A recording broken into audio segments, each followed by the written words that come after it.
नमस्कार. ग्रंथ सूक्त सत्र 7वे सूत्र इस्रायल. आपलं आजचं पुस्तक the escape artist. The escape artist. मूळ पुस्तकाचे लेखक जोनाथन फ्रीडलँड. मराठी अनुवाद प्रदीप तळणीकर. मराठी अनुवादाचे प्रकाशक मेहता पब्लिशिंग हाऊस. पुस्तकाची पहिली आवृत्ती जानेवारी 2026. पानं 363. किंमत 550 रुपये. प्रदीप तळणीकर यांनी मराठी अनुवाद केलेलं पुस्तक द एस्केप आर्टिस्ट. मूळ पुस्तकाचे लेखक जोनाथन फ्रीडलँड. आजचं पुस्तक हे इस्रायल या विषयाशी थेट संबंध सांगणारं नाही, आणि तरी सुद्धा इस्रायल हे सूत्र धरून सध्या करत असलेल्या ग्रंथसूक्त या मालिकेच्या इस्रायल हे सूत्र असलेल्या सत्रामध्ये मी आवर्जून या पुस्तकाचा समावेश केलाय. असं पुस्तक म्हणजे जोनाथन फ्रीडलँड या मूळ लेखकाच्या पुस्तकाचा मराठी अनुवाद प्रदीप तळणीकरांनी केलाय. असं पुस्तक द एस्केप आर्टिस्ट. परवाच्या, कालच्या, आजच्या, उद्याच्या आणि परवाच्या, तेरवाच्या अशा इस्रायल आणि इस्रायलचं राष्ट्रकुळ, राष्ट्रगोत्र, राष्ट्रनाडी, राष्ट्रग्रह हे ज्यू आणि ज्यू धर्मीय हे निर्विवादपणा आहे. पुन्हा एकदा खतरे में है अशी हळी आणि आरोळी देण्याची वेळ येऊ नये, आणि अशी वेळ ज्यांच्यामुळे येऊ शकते त्यांची पाळमुळं कायमस्वरूपी खणून काढणं हे कोणत्याही काळातल्या इस्रायलच्या धोरणाचा मूलभूत पाया असतो. हे सातत्य टिकवण्यासाठी वारंवार जूनचा सार्वकालिक कर्दनकाळ म्हणून तत्कालीन जर्मन सत्ताधीश ॲडॉल्फ हिटलर आणि त्यांनी जूनवर केलेले अमानुष, अनन्वित, अन्याय्य आणि अतिरेकी अत्याचार सांगितले जातात.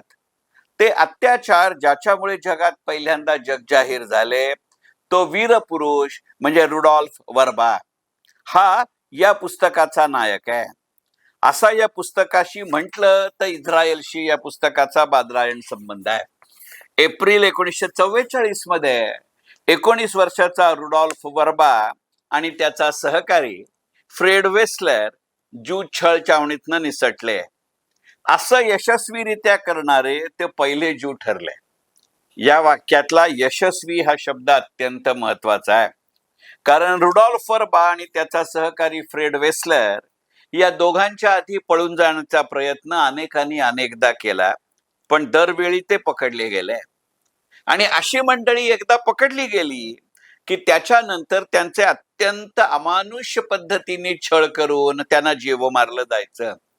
असे मृतदेह त्या छावणीमध्ये आणि बाहेरही सार्वजनिकरित्या टांगले जायचे.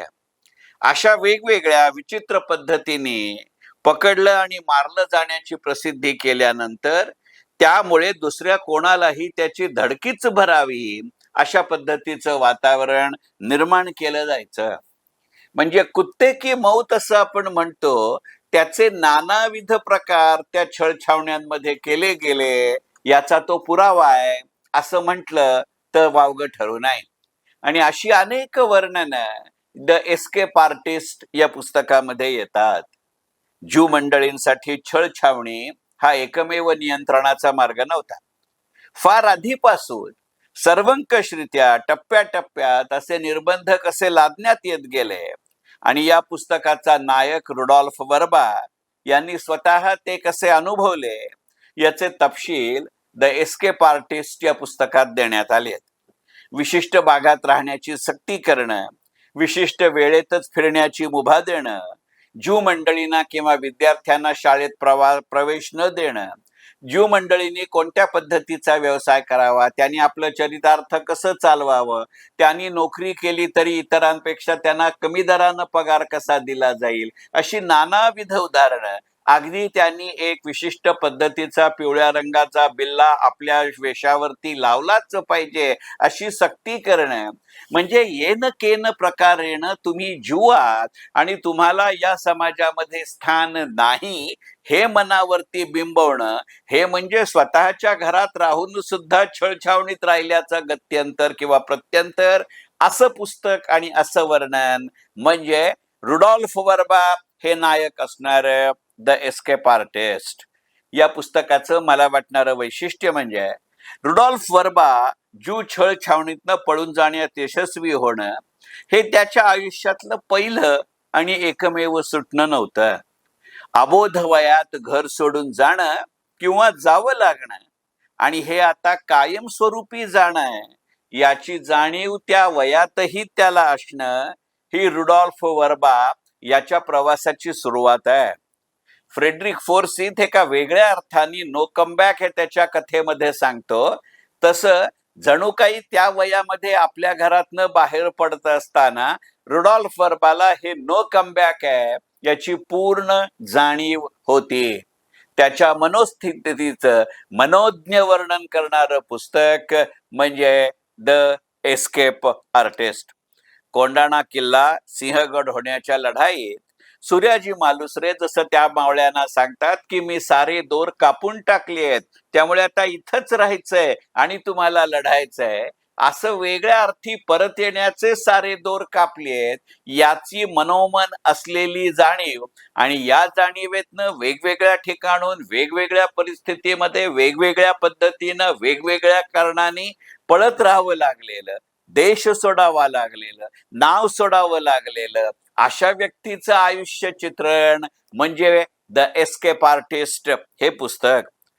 त्या वेळेला घर लहान वयात अबोध वयात सोडून जाणं, इथे जी रुडॉल्फ वर्बाची पलायनाची सुरुवात होते त्या पलायन आधीच्या आयुष्यापासनं पळणं, मायदेशापासनं दूर होणं, मानलेला देश सोडावं लागणं, स्वतःचं नाव सोडावं लागणं, असं वेगवेगळे टप्पे पार करत रुडॉल्फ वर्बा त्यांच्या आयुष्यात हे आयुष्यभर सुरू राहिली. त्यातून दरवेळेला प्राप्त परिस्थितीतून मार्ग काढण्याची कला स्वतःच स्वतःला आधी कळावी लागते आणि नंतर वळावी आणि प्रसंगी वळवावी लागते.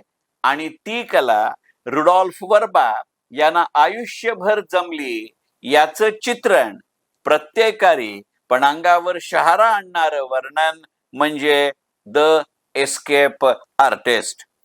द एस्केप आर्टिस्ट या पुस्तकाचं दुसरं वैशिष्ट्य म्हणजे या पुस्तकात काही शब्दांना असणारे वेगळे अर्थ, वेगळे वाईट अर्थ असं खरं म्हणजे म्हटलं पाहिजे.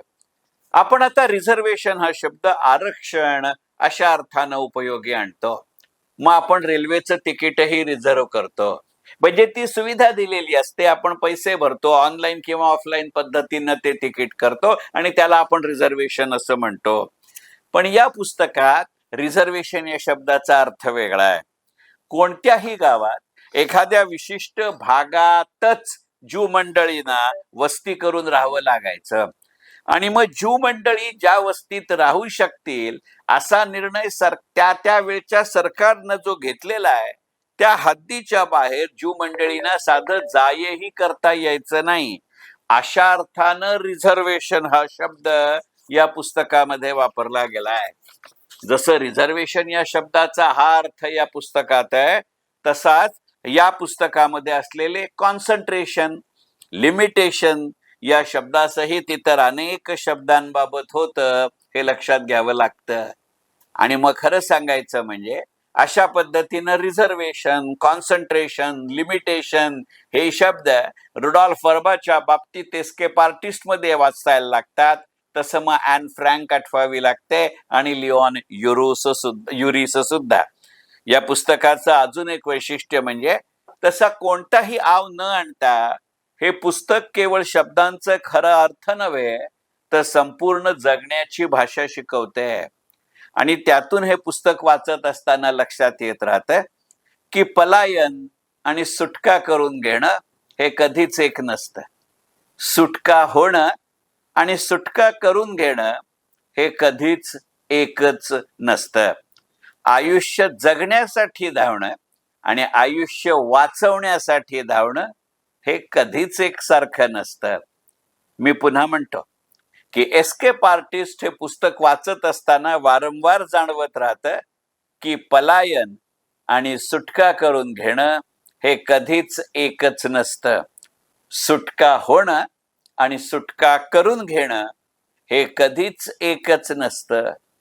आयुष्य जगण्यासाठी धावणं आणि आयुष्य वाचवण्यासाठी धावणं हे कधीच एकच नसतं, अगदी एकसारखंही नसतं. या पुस्तकाचा नायक रुडॉल्फ वर्बा याला हे सारं एकाच आयुष्यात करावं लागलं आणि हे सांगण्यासाठी तो स्वतः जिवंत राहिला. या अर्थानं हे पुस्तक द एस्केप आर्टिस्ट. अशा वेळी जिवंत राहावं लागतं, यातली पराकाष्ठा अधोरेखित होत राहते. असं अधोरेखन हे पुस्तक अत्यंत उत्तमरित्या करतं. अशा अर्थानं रुडॉल्फ वर्बा, आणि म्हणून या पुस्तकाचं नाव द एस्केप आर्टिस्ट. माझ्यासारख्या 66-67 वर्षाच्या वाचकाला हे पुस्तक आज वाचत असताना आम्ही आमच्या घडत्या वयामध्ये लिओन युरिस या लेखकाची एक्सोडस, ट्रिनिटी, मिला 18 ही पुस्तकं वाचली होती याची आठवण होईल. मर्यादित प्रमाणात वेगळ्या अर्थानं प्राध्यापक मधुकर तोरडमल यांच्या काळं बेट लाल बत्ती या नाटकाची सुद्धा आठवण होईल. बाकी काही नाही तरी ॲन फ्रँक हिच्या the diary of young girl या पुस्तकाची नक्कीच आठवण होईल. काही जणांना तर ॲन फ्रँक हिच्याच अ सिक्रेट्स फ्रॉम ॲनेक्स या पुस्तकाची सुद्धा आठवण होईल. आणि त्या जातकुळीचं, वेगळ्या वर्णाचं पण अत्यंत तीव्र असं पुस्तक म्हणजे द एस्केप आर्टिस्ट. समंजस, संवेदनशील वाचकानं आवर्जून वाचावं असं पुस्तक. रुडॉल्फ वर्बा हे नायक असलेलं, जोनाथन फ्रिंडलँड हे मूळ लेखक असलेलं, प्रदीप तळणीकर यांनी मराठी अनुवाद केलेलं, मेहता पब्लिशिंग हाऊसनं जानेवारी 2026 मध्ये पहिली आवृत्ती मराठी अनुवादाची प्रसिद्ध केलेलं पुस्तक द एस्केप आर्टिस्ट. कारण प्रत्येकाचा काळ वेगळा असतो, प्रत्येकाचा तुरुंग वेगळा असतो, प्रत्येकाचा हिटलर वेगळा असतो आणि त्यामुळे प्रत्येकासाठी असं पुस्तक एस्केप आर्टिस्ट. तुमची हरकत नसेल तर पुन्हा म्हणतो, प्रत्येकाचा काळ वेगळा असतो, प्रत्येकाचा तुरुंग वेगळा असतो, प्रत्येकाचा हिटलर वेगळा असतो आणि त्यामुळे प्रत्येकानं वाचावं असं पुस्तक द एस्केप आर्टिस्ट. हे पुस्तक वाचत असताना पुन्हा एकदा मनामध्ये आलं की माझ्या कॉलेजच्या दिवसात ॲन फ्रँक ही मध्यवर्ती भूमिका ठेवून तिच्याविषयी दुसरं कोणीतरी बोलतंय असा मी एक दीर्घांक लिहिला होता.